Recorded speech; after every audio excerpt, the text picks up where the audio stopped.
Copa do Mundo, meu amigo, é Hugo Souza e mais 22.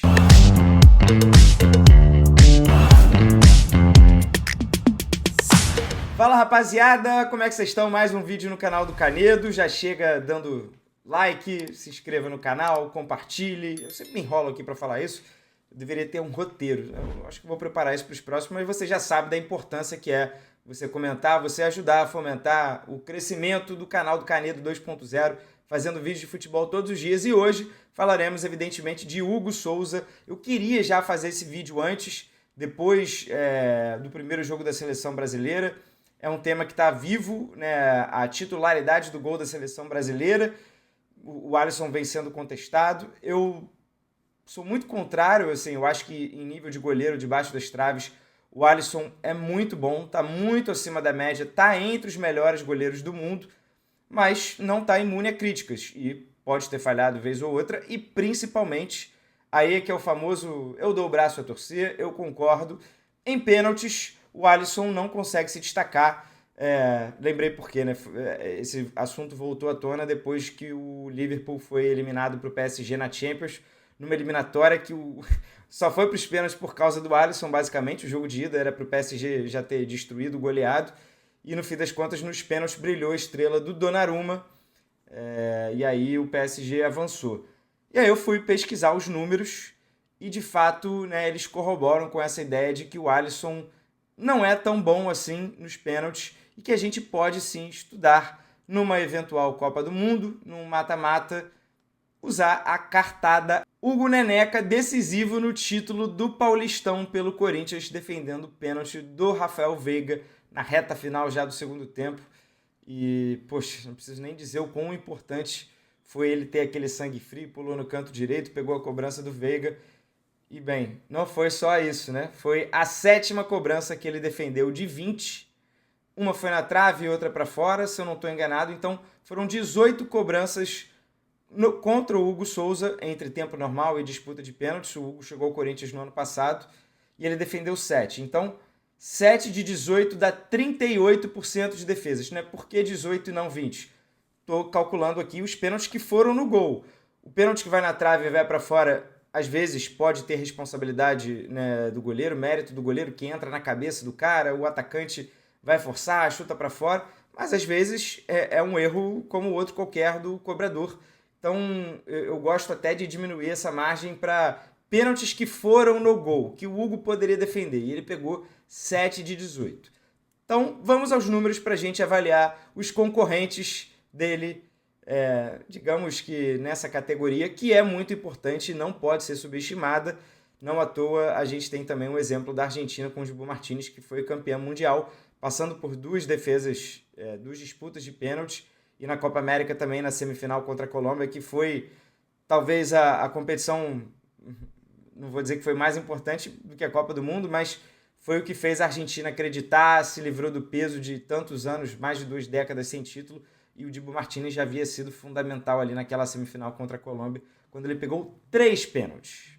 Bem, puxando a planilha aqui, tenho anotados os pênaltis defendidos em tempo normal e os gols sofridos em tempo normal, e fui procurar aí mão a mão. Poderia ter um site com esses dados já entregues, eu catei a internet inteira, não encontrei os dados de disputas de pênaltis. Então temos aqui o percentual e também o percentual total, né? O que chama atenção, principalmente. No percentual total, o Hugo Souza ele defendeu 29% dos pênaltis que foram no gol na carreira inteira dele.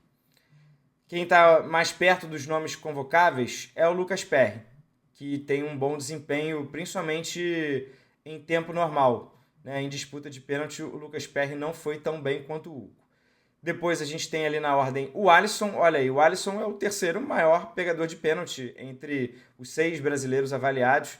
Temos o Everton, o Bento e o Ederson. O Ederson disparado o pior.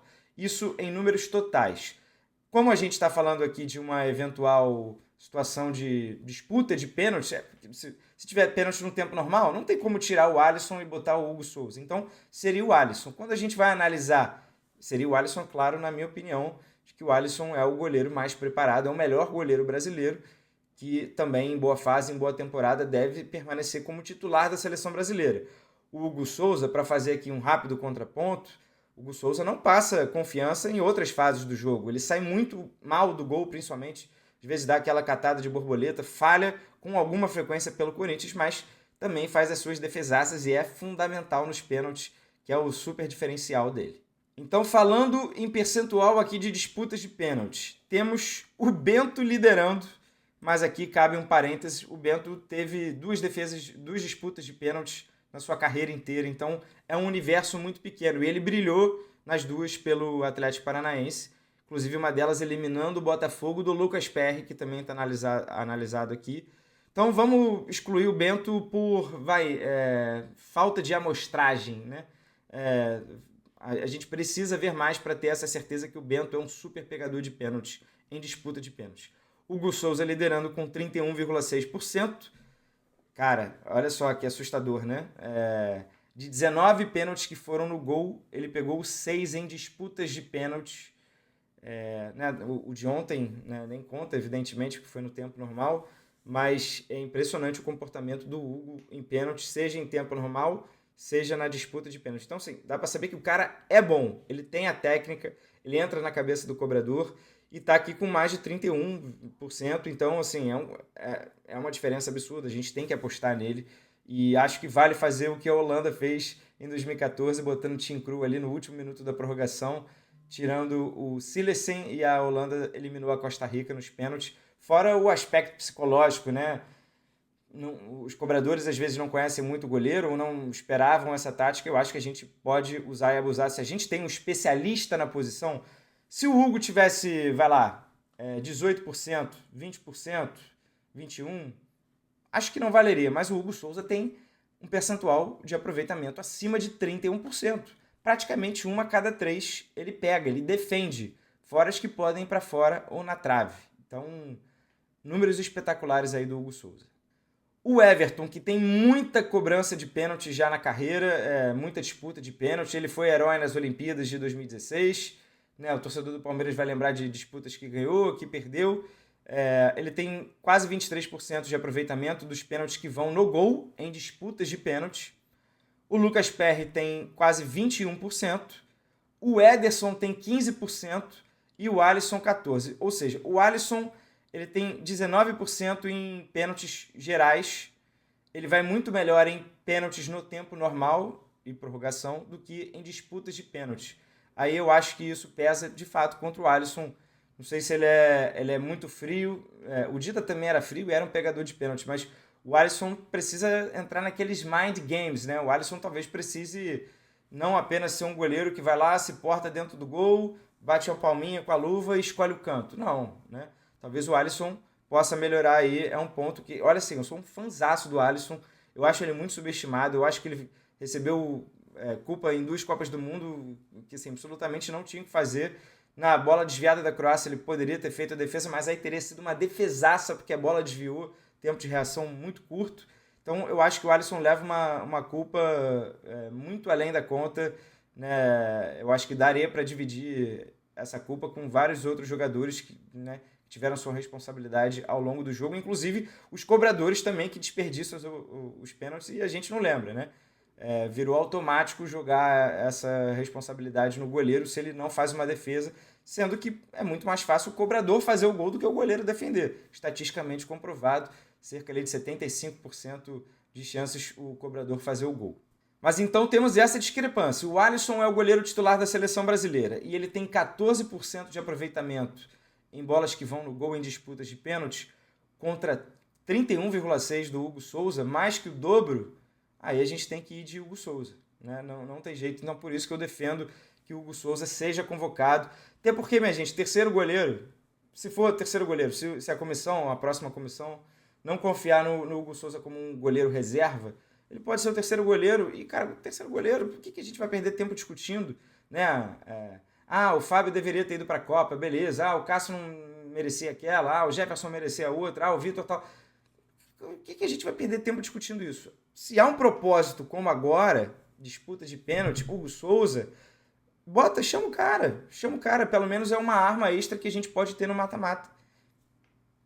Né? O que vai custar? Qual é o problema? O que a gente estaria abrindo mão? Pois bem, aí eu vou trazer aqui, para a gente encerrar a discussão, os números do Dibu Martínez, que tem uma carreira, né, assim, se você for abrir até o Wikipedia dele, você vai se assustar. Muita gente passou a lembrar do M. Martínez quando ele vira titular na seleção argentina e ele já é goleiro do Aston Villa, mas ele teve uma carreira longa no Arsenal e de muitos empréstimos, né? Ele sequer chegou a atuar no futebol argentino. O Arsenal pegou ele lá atrás e ele, enfim, foi emprestado para vários times pequenos da Inglaterra, também para o Getafe. E aí ele só virou um especialista em disputas de pênalti mais recentemente, quando já vestia a camisa do Aston Villa. Mas eu peguei aqui os números gerais. Em tempo normal, defendeu 7 e sofreu 32 gols, ou seja, 7 de 39 que foram no alvo, 18%, ou seja, bem abaixo do Hugo Souza versão Corinthians. Em disputas de pênalti, 10 defesas e 21 gols sofridos, então 32,3% em disputas de pênalti e no geral 24,3%. No geral ele não está nem tão acima do Alisson assim e está abaixo do Hugo Souza. Só que o que pega é o histórico recente do Dibu. Se pegar as 3 defesas que ele fez contra a Colômbia, 2 contra a Holanda na Copa, 1 contra a França na final da Copa, 2 contra o Lille pelo Aston Villa na Liga Europa e mais 2 contra o Equador na Copa América, aí é de fato muito impressionante. O aproveitamento dele beirava 45% em disputas de pênalti. 45% de bolas que vão no gol em disputa de pênalti. Fora as que vão para fora e na trave. Então o Dibu Martínez se tornou um especialista e ele é também o melhor goleiro argentino, então ele é titular da seleção argentina. Certamente é um grande trunfo para eles e pode ter certeza que ganharam a última Copa América, ganharam a Copa América de 21 e ganharam a Copa do Mundo de 22 com enorme assinatura do Dibu Martínez, não à toa se tornou já um enorme ídolo. Pois bem, se com a fase recente do Dibu Martínez não dá para comparar, com os outros goleiros a gente sabe, né, tá comprovado estatisticamente, tirando o Bento, que tem uma amostragem pequena, o Hugo Souza é o melhor que a gente tem. É um goleiro que está atuando em alto nível, Série A do Campeonato Brasileiro, ídolo já de um grande clube brasileiro. Então, defendo aqui que o Hugo Souza tem que ser convocado para terceiro goleiro. Isso já pode acontecer nas próximas eliminatórias, até como teste para ele ir se ambientando.